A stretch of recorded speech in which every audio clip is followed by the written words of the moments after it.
Hello guys, आप देख रहे हो विशाल मॉनिटर। और आज से एक मेरा नया अध्याय शुरू होने जा रहा है। जिस अध्याय का नाम होगा, पार्ट का नाम होगा आपका राय। इसमें हम बहुत सारे ऐसे समस्या समाधान या विश्लेषण करेंगे, बहुत सारे चीज़ों का जो हम आपकी तरफ से राय लेना चाहते हैं कि हम उसमें सटीक है या नहीं, कामयाब है या नहीं। आपका राय हमें आप कमेंट पे भेज सकते हो या फिर मेरे यूट्यूब चैनल के जो ईमेल आईडी है उस पर भी मेल कर सकते हो। और आशा करता हूँ आप लोग इस नए प्रोग्राम का हिस्सा बनेंगे और हमारा साथ देंगे। तो चलिए स्टार्ट करते हैं। आज का हमारा प्रोग्राम का पहला टॉपिक है हमारे देश के लिए, देश के बारे में, जो भारत स्वाधीन को लेके है और स्वतंत्र भारत को लेके है कि किस तरह से हमारे भारत ने आज़ादी पाई और कैसे पाई और आज़ादी का आज क्या प्रयोग हो रहा है, इसके बारे में जानते हैं। और मुझे जितनी जानकारी है मैं शेयर करूंगा। सही गलत जो भी है इस पे आप डिसाइड करेंगे। और जैसे कि मेरा टॉपिक और मेरा विषय है आपका राय, तो राय हमें कमेंट्स करके भेजिएगा। चलिए फिर शुरुआत।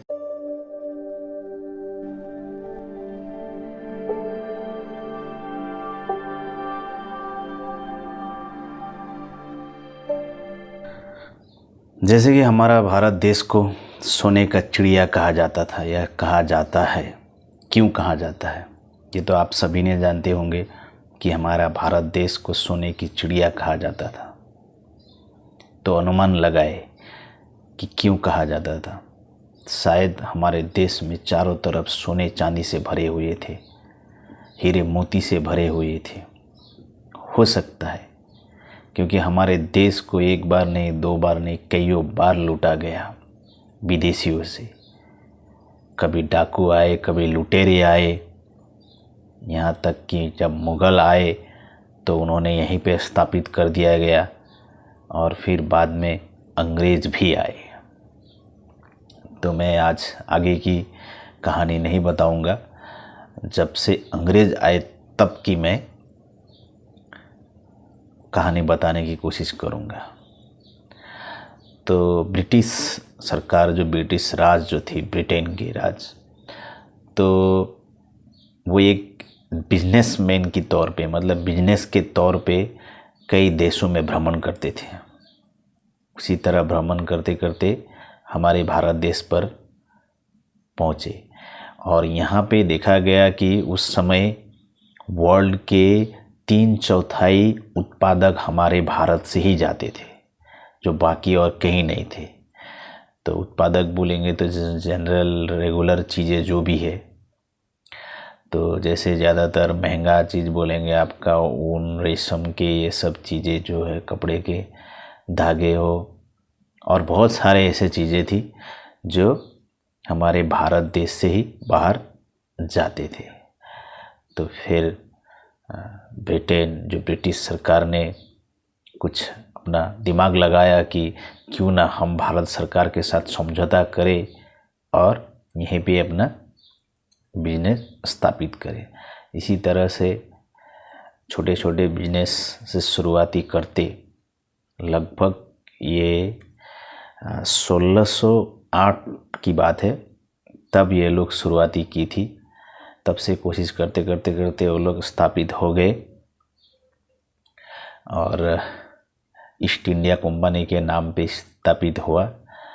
तो धीरे धीरे ये विकसित होते होते 1857 तक हमारे पूरे भारत में फैल गए।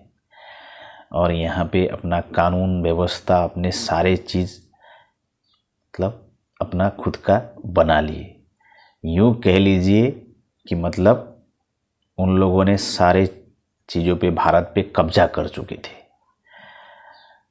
तो इतना ज़्यादा मैं इसके बारे में विश्लेषण नहीं करूँगा, शायद आप लोग जानते नहीं जानते होंगे तो बाद में जान लेंगे। जिस तरह से कि कोई भी एक बिजनेस करने की दुकान करने के लिए पहले आपको जगह की ज़रूरत होती है, उसको आप लीज पे लेते हो, रेंट पे लेते हो या फिर ख़रीद लेते हो। उसी तरह से अंग्रेज़ों ने भी राजा महाराजाओं से लीज पे लेके फिर उन्होंने अपना बिजनेस स्टार्ट किया। धीरे धीरे यूँ समझ लीजिए कि भारत के प्रति कर्जा ज़्यादा होता गया, उसके चलते हमारे पूरे देश को उन लोगों ने अपने अधीन कर लिया गया।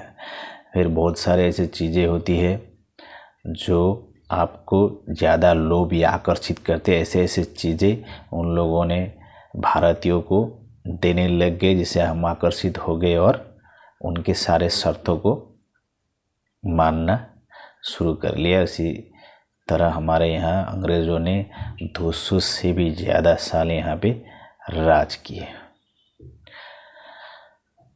और 200 से भी ज़्यादा साल बोला जा सकता है इसीलिए क्योंकि आज हमारा भारत स्वाधीन आज 75वां साल मनाने वाला है, लेकिन हो चुका है। लेकिन आज भी आप नीतियों को देखोगे तो अंग्रेज़ नीति ही चल रहा है।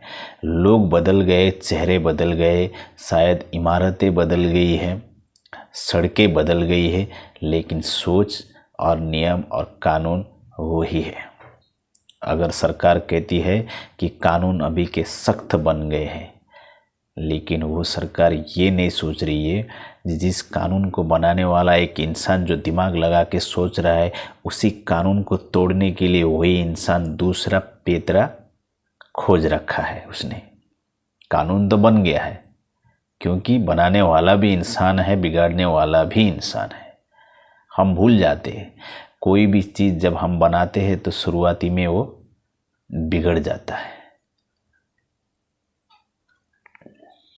अब बात करते हैं हमें आज़ादी कैसे मिली और आज़ादी किन्होंने दिलाई। अगर आम बात हम सोचे तो पहला तो सिंपल सी बात है, आज़ादी हमें ना किसी ने दिलाया ना हमें किसी ने दिया, क्योंकि ये अपने आप हुआ। क्योंकि ऑलरेडी हमारे देश से सारा चीज़ें लूट के ले जा चुका था। हमारा देश का सारे जो भी खनिज पदार्थ थे, जो भी अमूल्य धन थे, वो समाप्त हो चुके थे और यहाँ रहना और लूटना, यहाँ से हासिल करना और कुछ नहीं बचा था। अब सोचो, अगर हम कहते हैं कि सोने की चिड़िया था, आज एक छोटे से सोने हमारे भारतीय के पास बहुत सारे ऐसे लोग हैं जिनके पास एक अंगूठी तक नहीं मिलेगा। तो लगभग यूँ समझ लीजिए कि आज हम सोने और चांदी के लिए मोहताज है। कहीं है तो भी वो खजाना के तौर पे रखा हुआ है, आम लोगों का कोई इसमें काम नहीं आ रहा है और सोने की भाव दिन ब दिन बढ़ता जा रहा है। मतलब यूँ समझ लीजिए कि उस समय हमारे पास कुछ था नहीं, इसीलिए अंग्रेज़ छोड़ के चले गए। जो ले जाना था ऑलरेडी ले चुके, 200 साल में बहुत कुछ ले गए। या तो फिर कहिए कि शुक्र मनाइए, उस समय हमारा द्वितीय विश्व युद्ध हुआ और द्वितीय विश्व युद्ध में हमारे भारत भी उसमें हिस्सेदारी था और अंग्रेज़ के बहुत सारे सैनिकों में हमारे भारतीय थे, भारतीय नौजवान थे। जो सोच लीजिए कि वो अंग्रेज़ के साथ होने के बाद भी उन्होंने अपने साहस और वीरता से उन्होंने दूसरे देशों पर आक्रमण किया, उन्हें हराया। तो समझ लीजिए इन साहसों को देख के भी अंग्रेज़ डर गए कि ये हमारे लिए, जो हम ऑलरेडी इनके ऊपर कब्जा करके बैठे और वो हमारे लिए इतनी ईमानदारी और साहस से अगर दूसरे के ऊपर आक्रमण कर सकते और अगर वे अपने में आ जाए तो हमारा क्या होगा वो समझ चुके थे। तो इसीलिए ये दूसरा वजह हो सकता है। तो यहाँ पे मैं उन शहीदों जैसे वीर भगत सिंह या फिर ऐसे बहुत सारे जो है नेता सुभाष चंद्र बोस, इन सब को मैं नहीं बोल रहा हूँ कि उन लोगों ने इसमें हिस्सेदारी नहीं निभाया या फिर उन लोगों ने बलिदान नहीं दिया, संघर्ष नहीं किए, क्रांतियाँ शुरू नहीं किए उन लोगों ने किए, बहुत सारे किए, जो शायद और थोड़ा बहुत अंग्रेज यहाँ रह जाते या फिर ज़िंदगी भर भी रह जाते तो उन लोग की वजह से भी उनको जाना पड़ा। तो इसी तरह है हमारी आज़ादी, और आज़ादी हमने प्राप्त की 1947 जो स्वतंत्र भारत हुआ। लेकिन सोचिए आप, क्या लगता है आज हमारा भारत स्वाधीन है? हमारा भारत बढ़ चुका है, 2 देशों में तो पहले ही बढ़ चुका है। अंग्रेज बांट के गया हिंदुस्तान और पाकिस्तान, लेकिन आज उन्हें बटा हुआ देशों में भी लोग अलग अलग बटे हुए हैं। एक समय था जब अंग्रेज का शासन था, मुगल का शासन था, उनके अधीन पे चलते थे। आज हमारा लोकतंत्र हो गया, स्वतंत्र देश हो गया, तो सब अपने अपने कब्जे को लेके बैठे हुए हैं। हमारा भारत ऐसा देश, अलग अलग भाषाओं के लोग रहते हैं, हर राज्य में अलग अलग भाषाएं, उनकी अलग अलग प्रथाएं हैं। इन 75 सालों में वो बदल चुके, बदल गए, सबको अपना दिखाई देने लगा।